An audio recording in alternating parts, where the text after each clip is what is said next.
Sidangga wan gatule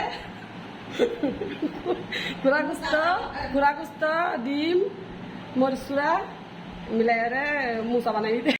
আসসালামু আলাইকুম viewers, আশা করছি আলহামদুলিল্লাহ আপনারা সবাই খুব ভালো আছেন। আজকে আপনাদের সাথে কোনো রান্না শেয়ার করব না।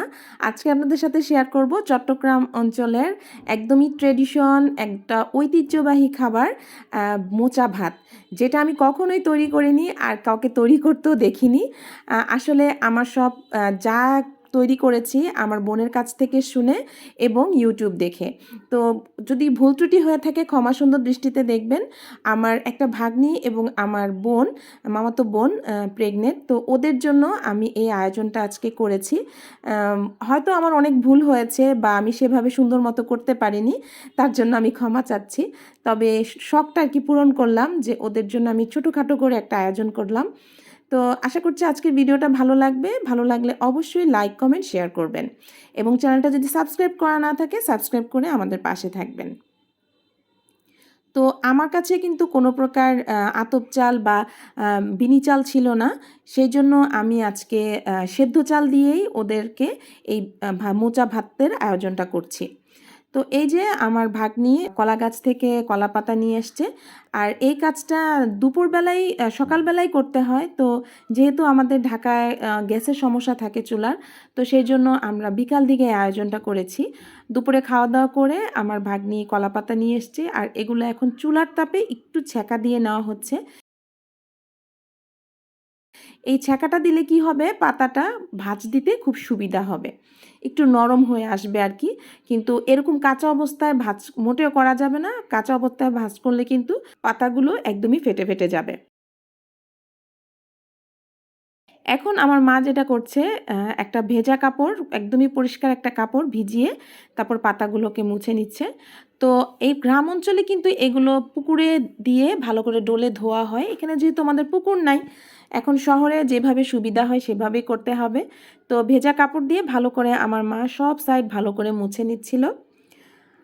ভালো করে পরিষ্কার করে নিতে হবে, তা না হলে পাতায় কিন্তু অনেক রকম ধুলাবালি থাকে, যেহেতু এর মধ্যে ভাতটা বাড়া হবে। তো এভাবে মুছে নেওয়া হলো। আর এইদিকে আমার ভাগ্নি যেটা করতে দেখলাম, পাতাগুলোর মাঝখানে যে শক্ত ডাঁটটা থাকে সেটার মধ্যে এরকম আঙ্গুল দিয়ে চেপে চেপে ও ভেঙে দিচ্ছিল। এই ভেঙে দিলে নাকি সুন্দরভাবে পাতাটা ভাঁজ দেওয়া যায় বা ফোল্ড করা যায়, ভেঙে যায় না। তো ও এভাবেই সম্পূর্ণ সবগুলো পাতা এইভাবে মাঝখানের অংশটা ভেঙে দিচ্ছিল। আর দেখে হয়তো আপনারা বুঝতে পারছেন কীভাবে ওরা ভেঙে দিচ্ছে। চাইলে আপনারাও আপনাদের ভাবি, বোন, ননদ, ননাস অথবা যে কোনো আপনজন বা নিজের জন্য এভাবে মোচা তৈরি করতে পারেন বা এমনিতেও খেতে পারেন। তো এখানে আমরা যেটা আয়োজন করেছি, ডিম সেদ্ধ করে হালকা লবণ হলুদ দিয়ে মেখে ভেজে নিয়েছিলাম। আর এখানে বানিয়েছিলাম চিংড়ি শুটকির ভর্তা, একদমই ঝালঝাল করে, শুকনো মরিচ, পেঁয়াজ, ধনিয়া পাতা দিয়ে। আর এখানে আমার মা মরিচ বাটা দিয়ে একদম ঝালঝাল করে বড় একটা মোরগ রান্না করেছিল। মাশাল্লাহ অনেক অনেক মজা হয়েছিল। আর এরপরে গরম গরম ভাতটা এরকম বড় ডিশের মধ্যে আমরা বেড়ে নিয়েছি। এরপর কতটুকু লবণ দিয়ে ভালো করে ভাতগুলোকে মিশিয়ে নিয়েছিলাম। আর এই কাজটা একটু গরম গরম অবস্থায় করতে হবে, তাহলে লবণটা তাড়াতাড়ি ভাতের সাথে মিশে যাবে।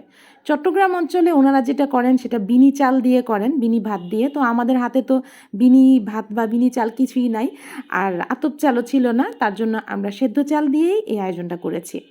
তো এই জন্যই প্রথমে বলেছি যদি ভুল ত্রুটি হয়ে থাকে আপনারা ক্ষমা সুন্দর দৃষ্টিতে দেখবেন। আমি যেহেতু দুইজনের জন্য মোচা তৈরি করব, সেজন্য আমি দুই জায়গায় দুইটা পাতা বিছিয়ে নিয়েছিলাম, সেট করে নিয়েছিলাম যে দুইটা ভাগ করে ওদের জন্য তৈরি করব দুইটা মোচা। তো আমি উপর থেকে একটু দেখাচ্ছি, আপনারা দেখে হয়তো বুঝতে পারবেন যে কিভাবে তৈরি করছিলাম। একদমই সাধারণভাবে অল্প আয়োজন ছিল, আর ওরা কিন্তু অত বেশি খেতেও পারে না দুইজন। তো শুধুমাত্র ওদের খুশির জন্য, সুন্দর একটা হাসির জন্য এই আয়োজনটা করা।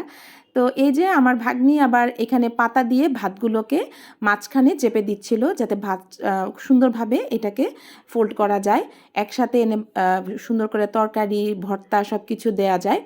আর এই আয়োজনটা করতে গেলে যেটাই রান্না করুক না কেন সবগুলো একটু শুকনো শুকনো রান্না করতে হয়, যাতে ঝোল বেরিয়ে না আসে। তো আমরা সেভাবেই সব কিছু একটু শুকনো শুকনো রাখার চেষ্টা করেছি। এই যে মাঝখানে একটু গর্ত করে দিয়েছিলাম। তো এর মধ্যে আমার মা এখন মুরগির মাংসটা দিয়ে দিবে। মুরগির মাংসটা এত মজা হয়েছিল কি বলবো, ভাত দিয়ে খেতে খুবই ভাল লাগছিল। তো আমরাও সবাই খেয়েছিলাম মোচা। তো এরকম একইভাবে আরেকটা যেটা মোচা সেটাও সুন্দরভাবে চেপে চেপে এক জায়গায় করে নেওয়া হচ্ছিল ভাতটা। তো দুইটার মধ্যেই এরকম করে আমরা মুরগির মাংস, মাখা মাখা ঝোল, সাথে ডিম এবং মরিচ ভর্তা দিয়ে দিয়েছি। একজনে মোটেও কিন্তু এটা খেতে পারবে না, এটা খেতে হলে অবশ্যই কয়েকজনকে একসাথে বসতে হবে।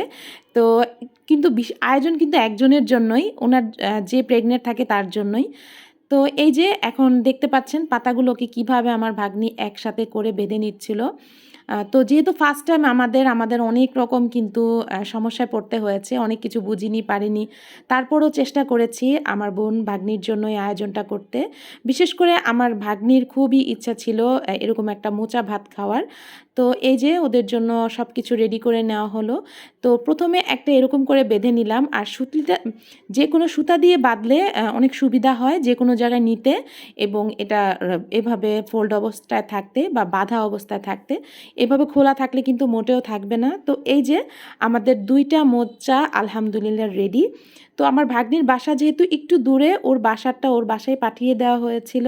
আর আমার বোন আমার পাশেই থাকে, তো ওর জন্য আমরা বাসায় নিয়ে গিয়েছিলাম, ওকে বসিয়ে তারপরে খাওয়াই, তারপর আসছি। তো এই যে আমরা রেডি করে নিয়েছি, আর আমরা এটা রেডি করেছিলাম বিকালে রেডি করে এভাবে সব কিছু বেঁধে রেখে দিয়েছিলাম। সন্ধ্যার পরে আমরা যার যার হাতে এগুলো হ্যান্ডওভার করেছি, দিয়েছি, ওরা খেয়েছে। তো এই যে এখন আমরা যাচ্ছি আমার বোনের কাছে।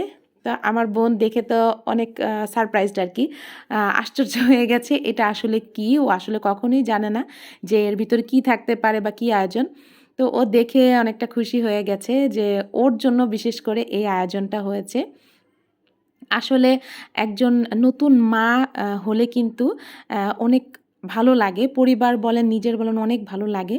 তো একজন নতুন মায়ের জন্য খুব স্পেশাল ফিল করানোর জন্য এই আয়োজনটা। যদি ভিডিওটা ভালো লাগে অবশ্যই লাইক, কমেন্ট, শেয়ার করবেন এবং চ্যানেলটা সাবস্ক্রাইব করে আমাদের পাশে থাকবেন। তো আমার মা বলছিল যে আমি কিছুই সেরকম জানি না, কখনো তৈরি করিনি, তো তোমার জন্য আজকে তৈরি করেছি। আর মুরগিটা রান্না করেছি, জানি না কেমন হয়েছে, তুমি একটু খেয়ে দেখো। Ibarat sedangnya buat gakule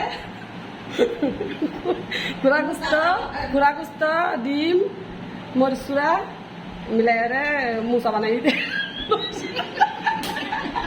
তো ও ছিল আমার ভাগ্নি। ওকে আমার মামি জিজ্ঞেস করছিল যে তুমি কি বানিয়েছো বা কেন বানিয়েছো সেটা একটু বলো।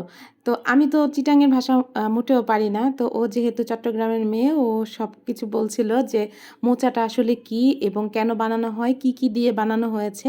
তো এটা বলে, যেহেতু চট্টগ্রামের ভাষা ঢাকায় সেরকম একটা কেউ বলে না, তো ও বলছিল বলে একদম হাসতে হাসতে ও কুটি কুটি হয়ে গেছিলো। তো এভাবেই আমাদের দিনটা কাটলো।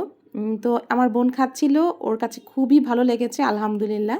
আপনারা আমার বোন এবং ভাগ্নির জন্য দোয়া করবেন, ওরা যাতে সুস্থ সবল থাকে এবং ওদের বাচ্চাও সুস্থ সবল থাকে, আর সুন্দরভাবে ওরা দিনটা কাটাতে পারে এবং ওদের ডেলিভারিটাও আলহামদুলিল্লাহ ভালোভাবে হয়। আর আজকে মোচার ভিডিওটা আপনাদের কেমন লেগেছে অবশ্যই কমেন্টে জানাবেন এবং লাইক, কমেন্ট, শেয়ার করবেন। আর যারা যারা নতুন দর্শক, নতুন আজকে আমার ভিডিওটা দেখছেন, আপনাদের কাছে অনুরোধ থাকবে চ্যানেলটা সাবস্ক্রাইব করে আমাদের পাশে থাকার জন্য। ভালো থাকবেন, সুস্থ থাকবেন। আবারও চলে আসব সুন্দর কোনো ভিডিও অথবা সহজ কিছু রেসিপি নিয়ে। ততক্ষণের জন্য আল্লাহ হাফেজ।